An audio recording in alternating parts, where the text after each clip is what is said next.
Bonsoir, chers téléspectateurs. J'espère que vous allez très bien. D'abord, je m'excuse parce que le lundi, je n'ai pas tenu parole. Je vous ai promis de diffuser une vidéo à 22 heures, mais malheureusement, il y avait un empêchement qui m'a en dissuadé. Désolé une deuxième fois. Soyez les bienvenus sur votre chaîne Prof Ahmed. Donc, c'est la première vidéo que je réalise sous le nouveau nom de la chaîne, à savoir Prof Ahmed. Donc, aujourd'hui, nous allons parler du texte argumentatif selon le plan concessif. On va lire un texte argumentatif rédigé selon le plan concessif. Donc, la question est la suivante. Comment rédiger un texte argumentatif selon le plan concessif?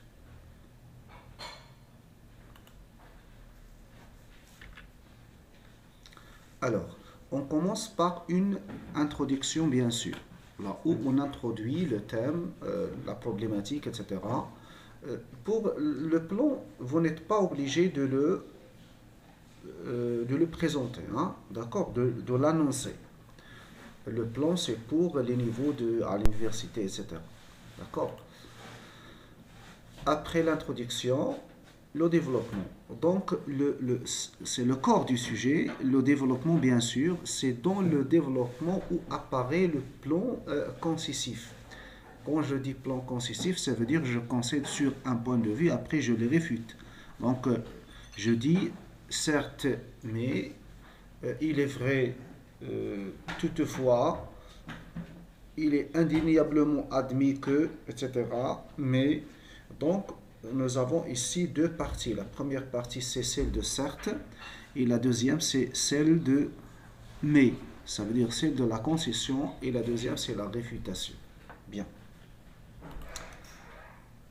Et finalement, la conclusion.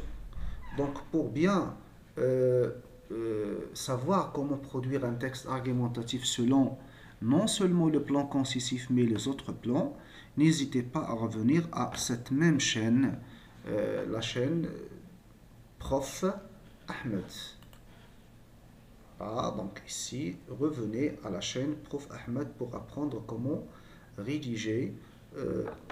Je viens d'en parler, mais là, vous allez apprendre plus de détails. Alors, on passe. Nous avons quelques traductions. D'abord, une perte, puis organiser. Je passe. Voilà, donc comme vous pouvez le remarquer, nous avons ici quelques images. Image 1. La deuxième image, bonne fête Mick. Voilà. Ici, les gâteaux. Et une salle pour célébrer les mariages, etc. D'accord? Donc, je passe au sujet. Voilà, donc je lis, certaines personnes voient que les fêtes sont une perte de temps et d'argent. D'où, selon elles, il vaut mieux ne pas les organiser. Que dites-vous de ce point de vue? D'accord? Donc le thème ici, c'est l'organisation des fêtes. L'organisation de quoi? Des fêtes. Donc il y a ceux qui disent que l'organisation de ces fêtes est une perte de temps et de l'argent. D'accord? Voilà, on verra la rédaction.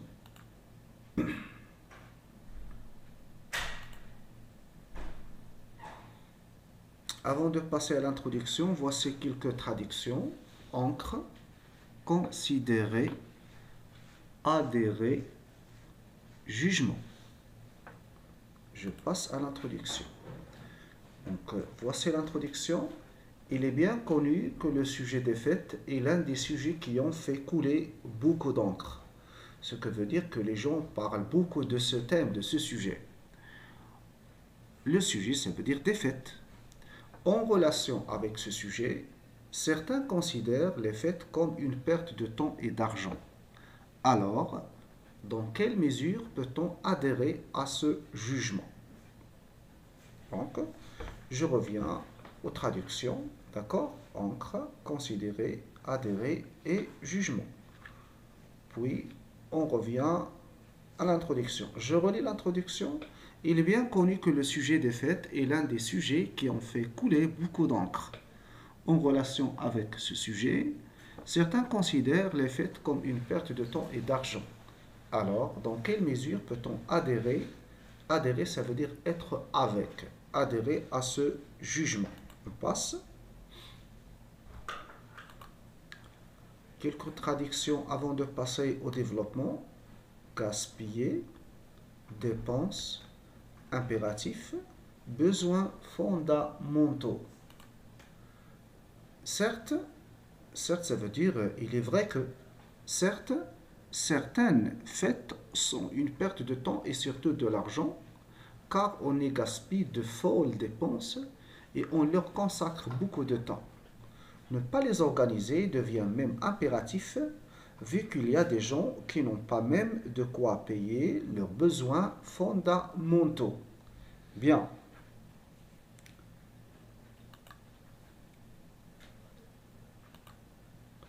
Quelques traductions avant de passer à la réfutation. Ça veut dire mais, toutefois, cependant, etc. Effet, célébration, idéal. D'accord? Normalement, ici, c'est féminin. D'accord? Féminin. D'accord? Confronter, échec, balayer, l'énergie, ou bien énergie, hein, c'est d'accord, indéfini, énergie. Je passe. Cependant, les fêtes ont plusieurs effets positifs à tous les niveaux, ce qui, selon moi, rend leur célébration nécessaire. Donc vous voyez ici, il y a le jeu, le moi est présent. Bien sûr, c'est le développement. Le premier argument, d'abord, la fête est une solution idéale à laquelle on peut recourir pour oublier les problèmes, dans la mesure où, dans la vie quotidienne, on est souvent confronté à des moments difficiles. Par exemple, la perte d'un cher, un échec scolaire ou professionnel, etc. Ne dites pas, s'il vous plaît, etc. Non, c'est faux, hein? Etc.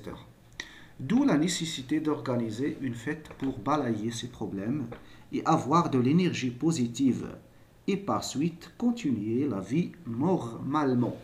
Bien, c'est le premier argument. Donc je résume cet argument. D'accord? Les fêtes est un moyen efficace pour oublier les soucis de la vie. Voilà, c'est ça l'argument, le résumé de cet argument. Je passe au deuxième argument. Avant, nous avons ici quelques traductions. Cérémonie, se débarrasser, profiter, atmosphère, liesse. Je passe. Ensuite, les cérémonies nous permettent de se débarrasser de toutes sortes de stress et de solitude, étant donné qu'on en profite avec nos amis dans une atmosphère de joie. Donc ici, on peut dire que cet argument, c'est le prolongement du premier argument. D'accord? Il ne s'agit pas d'un argument d'un autre genre, n'est-ce pas? Citons par exemple le cas de Sidi Mohammed, personnage principal de la boîte à merveilles. Mais ce qui est particulier dans cet argument, c'est le fait d'avoir recours à une œuvre au programme, n'est-ce pas? Alors, citons par exemple le cas de Sidi Mohammed, personnage principal de la boîte à merveilles, qui souffre de la solitude. Mais lors de la fête de l'Ashura, il l'a célébré avec ses camarades d'une cide dans la liesse. La liesse, ça veut dire dans l'extase, la joie. On passe au dernier argument. avant de l'aborder, nous avons ici quelques traductions. Opportunité, précieux, consolidation, lien, conflit, l'impact, servir, avoir tort. Bien, je relis ces traductions une deuxième fois. Opportunité, lisez avec moi. Opportunité, en jetant bien sûr un coup d'œil sur la traduction en arabe. Opportunité, précieux, consolidation, lien, conflit, l'impact, servir, avoir tort. Je passe. Enfin, lorsqu'on parle d'une fête, on parle d'une opportunité, ça veut dire occasion, précieuse, que l'on doit exploiter. Donc, on revient pour voir qu'est-ce que ça veut dire précieuse. Hein? Précieux. Hein? D'accord. Je reviens au texte. Enfin, lorsqu'on parle d'une fête, on parle d'une opportunité précieuse que l'on doit exploiter dans le but de consolider les liens entre les familles et les amis et de régler les conflits entre eux. Donc ici, voilà, après je vais résumer. Prenons comme exemple la Rahma. Très bien. Donc ici, l'élève qui a rédigé cette production a eu recours euh, à l'ouvre-programme, la boîte à merveilles bien sûr. Prenons comme exemple Rahma qui organisait une fête quand il retrouvait sa fille Zinab. Il rassemblait ses voisines pour partager sa joie, ce qui montre clairement l'impact positif de la fête sur les relations entre les voisins et les amis. Donc en bref, ici, l'élève veut dire que l'organisation des fêtes concourt à la consolidation des liens entre les familles. D'accord? Je passe à la dernière partie de cette rédaction, à savoir la conclusion. Je lis. En guise de conclusion, ceux qui disent que l'organisation des fêtes ne sert à rien ont tort. Donc faites attention, qu'est-ce que ça veut dire en tort? Je reviens un peu en arrière. En tort, avoir tort. Avoir tort, c'est le contraire de avoir raison. D'accord? Donc je reviens à la conclusion.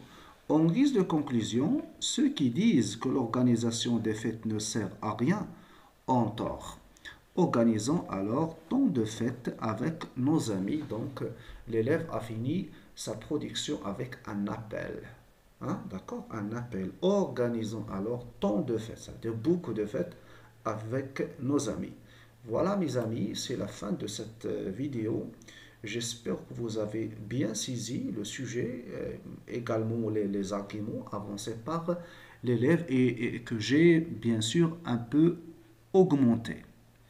À la séance prochaine, Inch'Allah, je vous laisse. Au revoir.